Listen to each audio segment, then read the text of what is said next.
Hello everybody. In today's video, I want to talk about the best way to take care of algae in your shrimp tank. Now, the number one best way is plant biomass. If you have powerful lighting or leave your lights on for a long duration, you'll need a lot of plants to outcompete the algae. You see, algae is caused by excess nutrients along with excess lighting in your aquarium. And so what extra plant biomass means is you want to have as many plants growing as you possibly can. When the plants grow, they use up the nutrients that are in the water and thus stealing some of the nutrients that causes algae to grow. So it goes much deeper than just adding more plants, but ideally that's the best and most natural way to go about it. Now, in this tank, I have algae, but I don't have nearly as much algae as I did just a couple weeks ago. This tank was completely flooded with algae. This thing, you couldn't even see the spray bar. The algae was completely covered.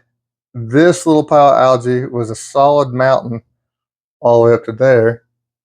And I'll tell you guys what I did to get rid of it. Even though I already have a whole bunch of plants, and that's the best way. But sometimes you have not enough nutrients.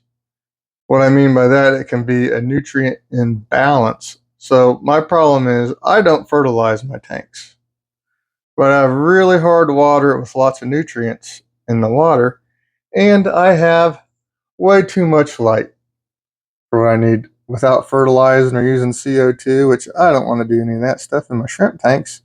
But ideally, this tank, to have the light it has and the light duration that I was using on it, I needed fertilizers, which I'm not going to do. So what else can we do? We already have lots and lots of plants. We can undo some of the lighting. I have 3 lights on here. I could unhook 1 or 2 of them, but the plants are growing really good. There's just too much algae. So what I did is a combination of 2 different things. Well, actually a combination of 3 different things. First, I lowered the light. I cut the lighting time in half. Now, a lot of people say to do a blackout, but I end up having plants struggling, and I don't want to do that. And I'm trying to breed shrimp, and the light is very beneficial for that. So I want to keep the light on. So what I did, instead of having the light on for 8 or 9 hours a day, it is now only on for 4 hours a day. And it has been that way for a couple weeks, and we have huge decreases in algae already. But we still have the plants growing. So 4 hours with this much light is enough light to keep the plants happy. But 8 hours is too much. So we're heading in the right direction after a couple weeks here. And so now I'm going to show you a couple more tricks to hopefully get rid of this and for good. Now, a lot of times in these tanks, the way I run my tanks is it's a non-stop ongoing thing because I don't want to put fertilizers and stuff in my shrimp tanks. I've tried it before and the shrimp just do better without it. And another thing, the biggest point I should say is algae is not bad for the shrimp. The shrimp don't care. But, you know, some tanks I don't even care because my purpose in my tanks is trying to breed shrimp. But in this tank, I spent a little extra trying to make it look nice, and to just see it covered in algae. Now, we already covered the best way is plant biomass and adding more plants. But sometimes you just have too much light, and that is the case here. So I was saying there's 3 things that I like to do. The first we covered was less light. And then the next best thing is manual removal. And as you can see, this algae is coming apart nice and easy. And so when I shortened the light period, I also treated with hydrogen peroxide. Now, a lot of people say to try or Excel, but I've tried Excel over the years, and I find that not only is hydrogen peroxide much, much cheaper, but it works way better in my experience. So we got this. This is one of the biggest pains in the butt with algae in shrimp tanks is the algae in your moss. Now, we're going to go ahead and pull out all that we can manually. Now, we're not going to get all of it, and that's all right. And you'll see down here, there's a whole mess of algae over here. But this algae is, see, it shouldn't come apart that easy.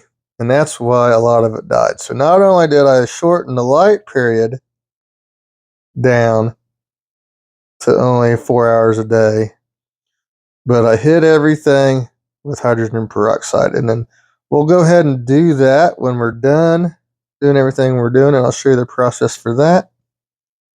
But you don't want to do that too much. I used to do it I'd say a couple times a week is the most you really want to do the hydrogen peroxide. And I'll show you exactly how to do that here in a little bit. But first is manual removal. And so like we did with the moss riddled with algae is the biggest bummer in all this. So we're going to go through, and you can't get it perfect without tearing the moss to bits. And we even have some growing back here that's attached to the rocks. These rocks are just completely carpeted with this algae and still attached pretty strong. So this algae here isn't completely fried from the peroxide. So what algae we can't get, we'll make note of it. And we'll go ahead and hit that with the peroxide later when we get to that point. You can see it really is just a matter of taking your time. Watch out, shrimpies. Hey, shrimpies. Just a matter of taking your time.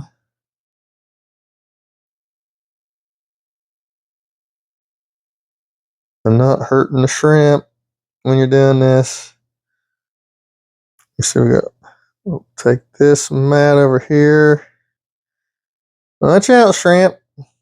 You're in the way, shrimps. I'm trying not to hurt your shrimps. Watch out, man.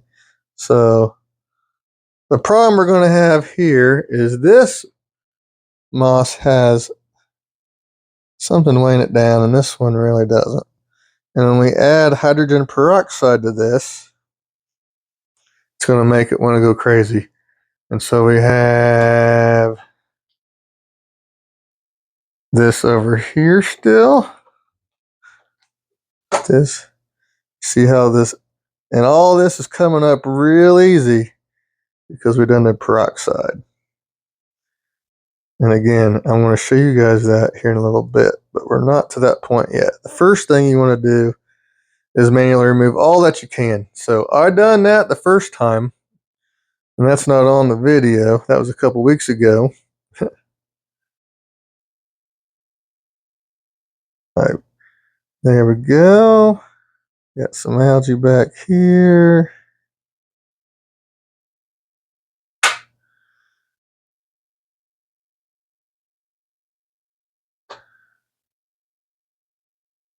We pulled out a little bit of moss in that, but not too much. And then I'm pretty sure this is almost all algae going onto the sponge.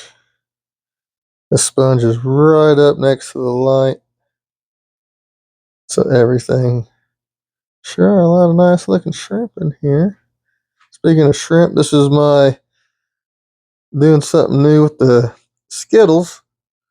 All my projects that involve jellies, blue jellies, reds, and mixing the two to make the red realies.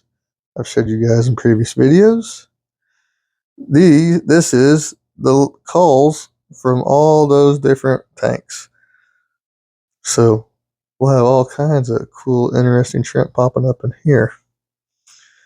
All right, so I'm thinking that as far as manual removal goes, that is pretty good.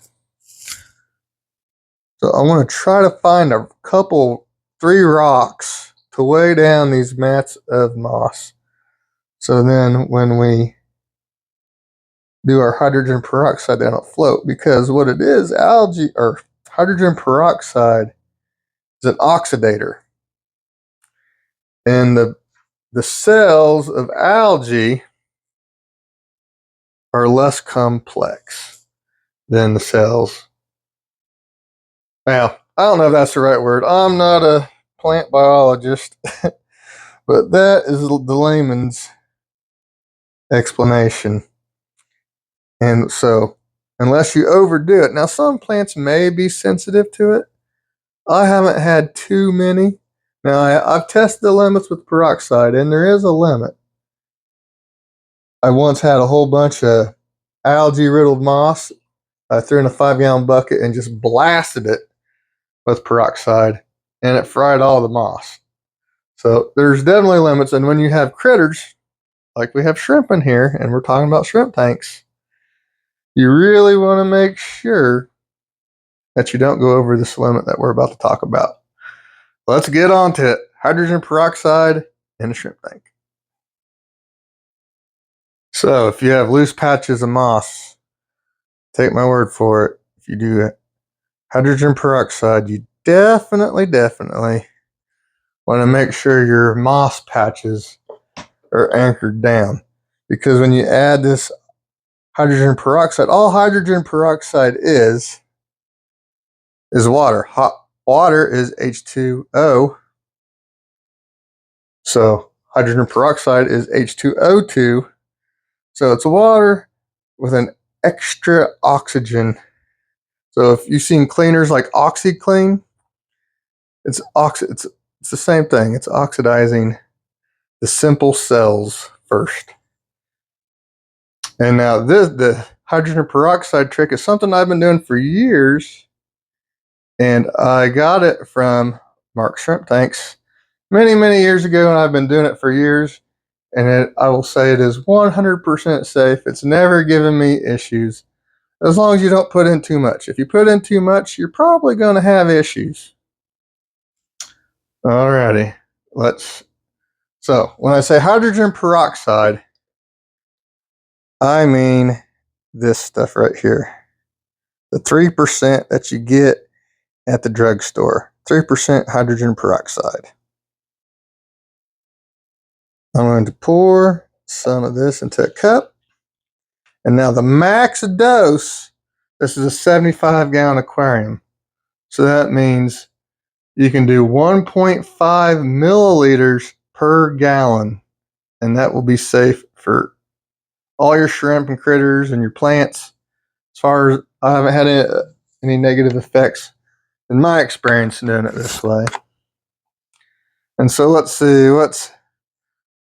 75 times 1.5. Oh, what's half of 75? 37.5. So we're at 102 mils. Let's just call it whatever it is. Or 110 mils, I think. I'm not a mathematician either. So I have this big syringe, and we have roughly 60 milliliters, cc's, and we're going to spot treat. So right here on top of the filter, was a bad spot. And then down here in this moss was a bad spot too. So I'm going to go ahead and do another whole syringe, and so that will be 120 mils. I didn't do the exact math, but that seems about right. I've done this before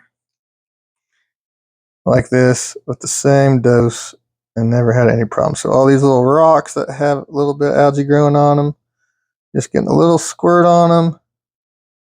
I'll put some nice squirts in the moss, and we'll hit that in there. And so that ought to do her. So now we'll wait, and you guys will see what I'm talking about, what this stuff does. And there you see, it's oxidizing the simple algae cells. And it always makes the shrimp go crazy because of the extra oxygen. So if you don't overdo it, it can actually be beneficial. Look at these rocks back here. That is pretty cool. And so while I was talking about why you need the rocks, is eventually this moss is going to be full of bubbles. The bubbles are going to start sticking to it, and then the bubbles stick to it, and then that's going to cause it to float up and go wherever it wants to go, floating at the surface. And you see we got little loose bits of dead algae that we've already fried floating around. I really think this is cool. I enjoy watching this part of it. Like the rocks that have algae, they really go crazy. And then look at this up here on the sponge filter. That thing looks like you just poured yourself a 7-Up. But again, if you do it within reason, don't go over 1.5 milliliters per gallon, or maybe just a tiny hair over, like I think I might have done here. I've done this so many times, I just kind of eyeball it and don't. That's why I didn't know the exact dose. But this will keep your tanks pretty much algae free. Now it depends how out of whack your tank is. Now, if you're completely out of balance like I was before, I could have put peroxide in here every day and it wouldn't have got rid of all of it. But now that I've lowered my lighting time down to, like I said, 4 hours a day, and what's the best way to do it? Biomass, plant mass. But sometimes you got to figure it out, and as you're figuring out the balance, you can use this peroxide as a crutch to pull yourself out of the woods. I've been fighting algae in this tank ever since I've set it up here. And my goal is to get this tank mostly algae free, looking good, because I want to enjoy this tank. So let's see if we can look at the shrimp in here. This tank is awesome. So mainly in this video, I talked about hair algae, but the kind of algae that grows on the sides of your glass, on the sides of your tank, is actually pretty beneficial in your shrimp tank. So what a lot of people will do is, if you have a bunch of algae growing on the glass, which I don't really in this tank, you will leave the front glass clean so you can see. But if you have a bunch of algae growing on the sides or the back, a lot of people will leave that for the shrimp to graze on. And I think I said earlier, shrimp don't care. Shrimp don't care about the algae. We care about the algae for us because we want things to look nice. And I have lots of tanks that have lots of algae in it, and the shrimp don't care. I don't care. But this tank, this is one of those tanks where I care about it looking good. So I'm going to beat this battle. I'm going to beat this algae It's the last thing I do. That's one of my top goals, is to get this tank looking good.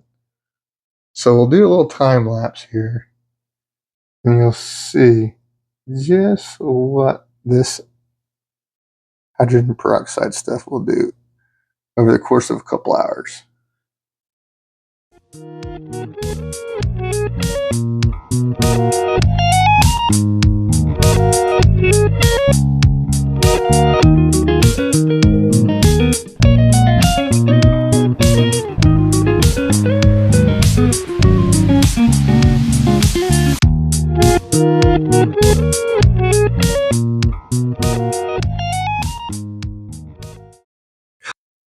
All right, look at all them bubbles.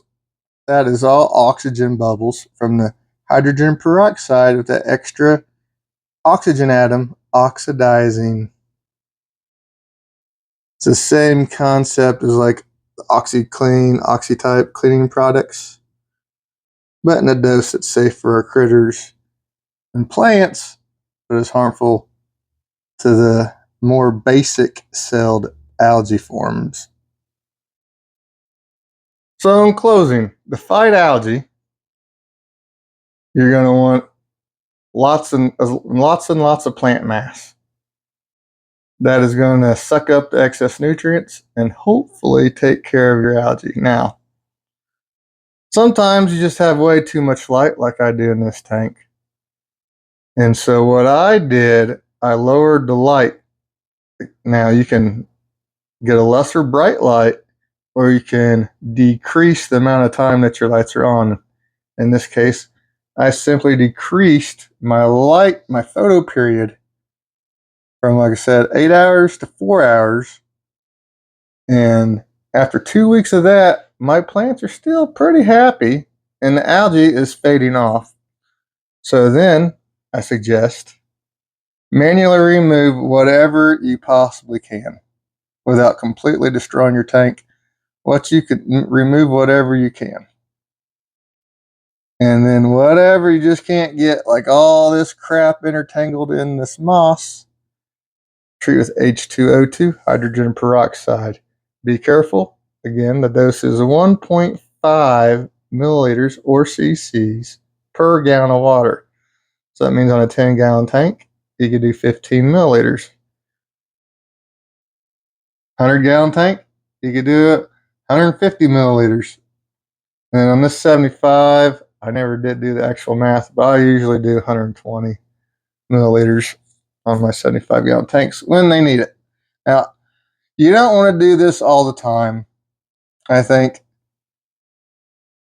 it could certainly be bad for your filter and the beneficial bacteria, but doing it like I do every once in a while, just when I get completely fed up with it, I manually remove everything and give it a little treat. And sometimes on water change day, I'll go ahead and squirt a little bit in there, not a full dose, but just on a few problem spots on water change day. Not always. But if I really want to keep on top of algae, like I said, that's what I'll do. But like we discussed, when it comes to shrimp, algae is not the end of the world. We just want to be able to see our shrimp and have our tanks look nice. Shrimp don't care. So there you have it. The best ways I have found to control algae in your shrimp tanks. Thank you guys for watching. Bye.